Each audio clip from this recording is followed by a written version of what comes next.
Assalamualaikum warahmatullahi wabarakatuh. Perkenalkan kami dari kelompok 7 yang beranggotakan 4 orang. Yang pertama ada Rafikatul Umi dengan BP 1910442036. Yang kedua ada Fitra Ramadana dengan BP 1910442039. Yang ketiga ada saya sendiri, Naila Amalia Zulfa dengan BP 1910442040. Dan yang terakhir ada Ferry Kurnia Sanjit 1910443006. Di sini kami membahas dua model inti lainnya selain model tetes cairan dan model kulit. Yang pertama itu ada model gas Fermi. Suatu model inti biasanya hanya bisa menjelaskan suatu fenomena, tetapi seringkali belum bisa menjelaskan fenomena yang lain. Sebagai contoh, model tetes cairan bisa menjelaskan kestabilan inti, tetapi tidak bisa menjelaskan munculnya suku koreksi asimetri pada SIMF. Apa sih SIMF itu? SIMF itu merupakan rumus massa semi-empiris. Gambar di sebelah kanan ini merupakan berbagai model inti dan inspirasi penggunaannya. Dalam model gas Fermi, perilaku nukleon mirip elektron dalam metal. Apa sih model gas Fermi itu? Model gas Fermi menghitung semua interaksi antar nukleon dalam inti terlalu rumit. Akan lebih mudah jika semua interaksi itu secara efektif diganti dengan sebuah potensial. Model gas Fermi merupakan model inti independen yang pertama. Dalam model ini, nukleon-nukleon dianggap seperti molekul-molekul gas yang berdiri sendiri, tidak saling berinteraksi, namun berada dalam pengaruh potensial. Selanjutnya, bisa dilihat pada gambar di bawah ini. Nukleon-nukleon sebuah inti digambarkan berada dalam suatu potensial sumber konstan sedalam dan selebar radius inti R. Masing-masing menempati satu keadaan yang berbeda dari yang lain, yang memenuhi laut Fermi, dari dasar sampai permukaan Fermi. Energi tertinggi yang dimiliki nukleon yaitu energi Fermi. Energi dihitung dari dasar potensial, maka energi berarti energi kinetik. Selanjutnya saya akan melanjutkan pembahasan tentang model gas Fermi, di mana dalam model gas Fermi ini suatu nukleon diperlakukan sebagai suatu partikel atau suatu fermion dalam gas fermion yang menempati ruang sebesar volume inti. Dan suatu fermion ini tidak dianggap berinteraksi satu sama lainnya atau berinteraksi dengan gaya yang sangat lemah. Adapun untuk posisi suatu fermion ini diberikan oleh 6 koordinat. 3 koordinat ruang dan 3 koordinat momentum. Sehingga nantinya kita dapat merumuskan persamaan volumenya seperti persamaan ini. Selanjutnya untuk energi suatu nukleon itu hanya dipengaruhi oleh koordinat momentumnya saja. Sehingga persamaan di atas akan dapat berubah menjadi persamaan ini dengan V merupakan volume spasial. Kemudian, persamaan sebelumnya juga dapat berubah menjadi persamaan ini dikarenakan akan lebih mudah koordinat momentum tersebut ditinjau dalam koordinat bola. Dengan P kuadratnya merupakan penjumlahan dari Px kuadrat ditambah Py kuadrat ditambah dengan Pz kuadrat. Sehingga setelah nanti kita integrasikan, maka akan diperoleh volume bola inti dalam koordinat 6 dimensi itu adalah ini. 4/3 V, P pangkat 3 dikali dengan V. Kita akan mengacu pada ketidaksamaan Heisenberg, di mana suatu fermion akan menempati ruang sebesar pangkat 3 dari 2V H bar, dan akan diperoleh jumlah keadaan energi yang tersedia dalam inti itu seperti persamaan ini, N sama dengan volume bola dibagi dengan ruang per partikelnya. Nah, dalam model gas Fermi ini dimiliki atau didapati dua cara pandang terhadap nukleon. Yang pertama memandang proton dan neutron sebagai partikel yang sama atau isospin dengan jumlah A, atau memandang proton dan neutron sebagai partikel yang berbeda dengan masing-masing jumlahnya adalah Z dan A dikurangi dengan Z.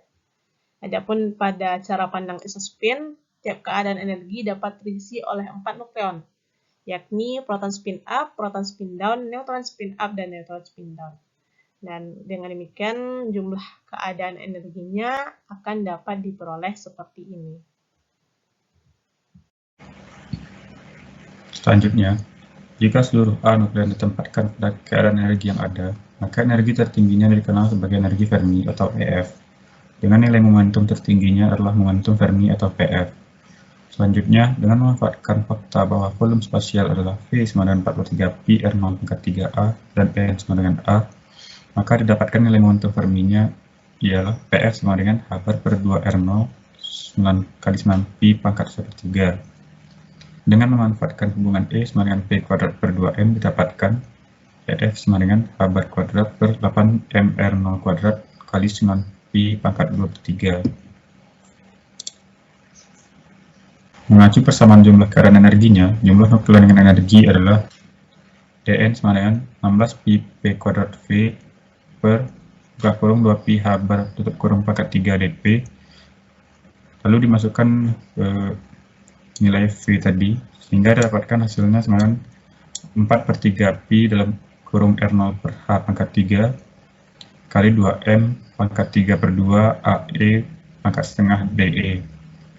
Dengan menggunakan persamaan terakhir, energi rata-rata nukleon dapat dihitung sebagai E bar sama dengan integral dari 0 sampai EF dN per integral dari 0 sampai EF dN. Lalu masukkan nilai E-nya dan diintegralkan, sehingga hasilnya nanti sama dengan 3/5 EF. Sehingga energi total nukleonnya adalah E sama dengan E bar kali A, lalu masukkan nilai E, sehingga didapat hasilnya 3/5 EF A. Fakta dari model gas Fermi ialah keberhasilan model gas Fermi dalam menerangkan kehadiran dan cara menghitung nilai suku asimetri serta nilai potensial inti, menempatkannya sebagai batu loncatan yang penting dalam memahami perilaku inti atom. Baiklah. Bismillah, saya Ferry Kurniasandi, nomor PP 1910443006, akan menjelaskan sedikit tentang model inti vibrasional ini, atau lebih dikenal dengan model kita kenal dengan model inti vibrasi.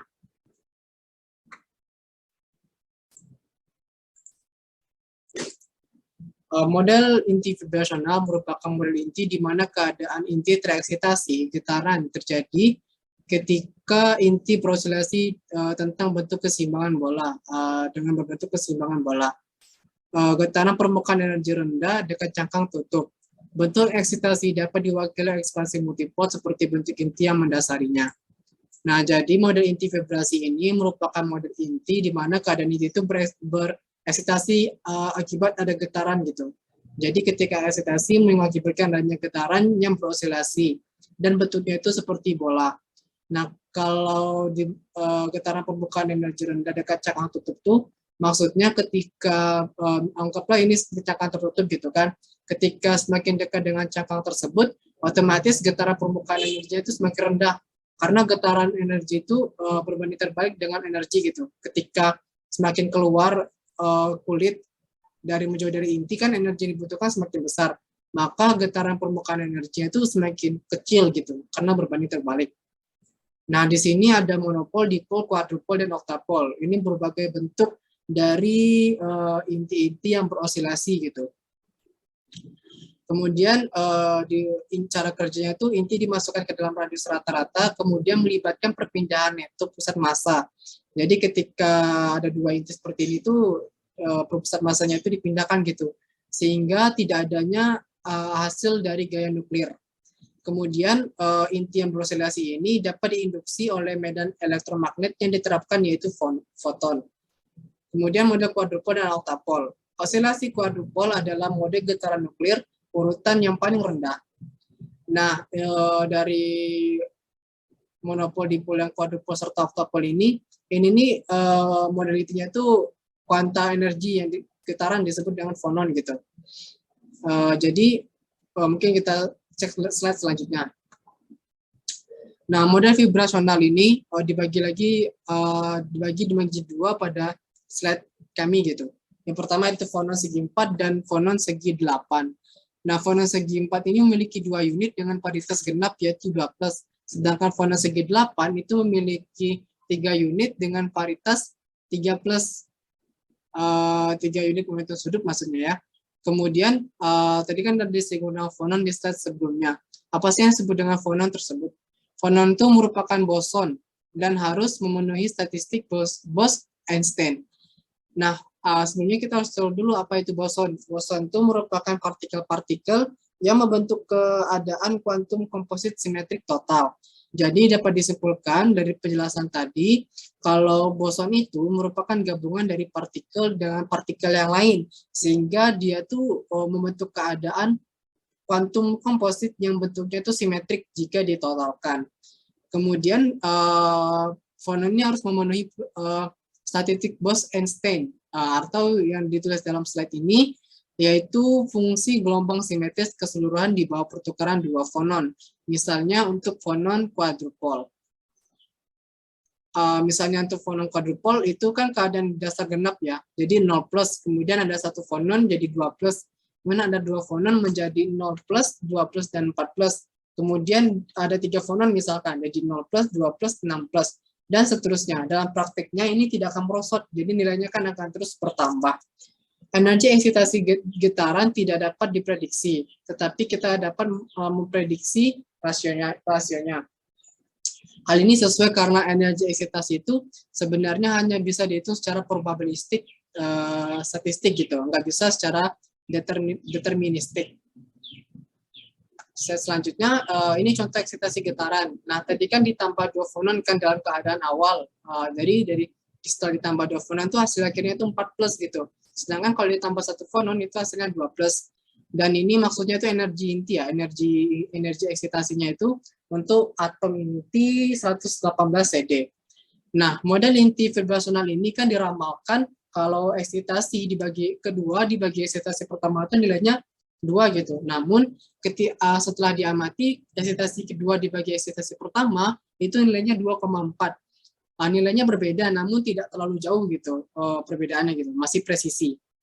Kemudian dari penjelasan tersebut maka keadaan oktapol paritas 3 sering terlihat di dekat triplet kuadrupol 2 fonon. Keadaan getaran meluruh dengan cepat oleh emisi gamma.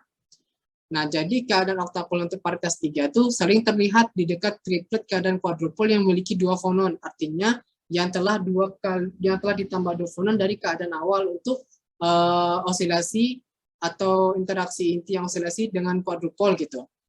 Nah, keadaan getaran ini meluruh dengan cepat oleh adanya emisi gamma. Jadi keadaan getaran yang akibat dari keadaan getaran dari oktapol dan kuadrupol tersebut itu cepat meluruhnya diakibatkan oleh adanya emisi gamma. Oke, mungkin sekian presentasi dari kelompok 7 dan presentasi dari saya tadi. Dengan berakhir presentasi dari saya tadi, maka berakhir pula presentasi dari kelompok 7. Saya ucapkan terima kasih kepada audiens yang telah menyimak, dan saya mohon maaf jika ada kesalahan tutur kata atau sikap saya dalam menyampaikan presentasi kali ini. Dan saya juga mewakili dari kelompok 7, mohon maaf jika ada kesalahan-kesalahan atau penyampaian materi yang salah dari presentasi kelompok 7 ini. Sekian. Wabillahi taufiq wal hidayah. Wassalamualaikum warahmatullahi wabarakatuh.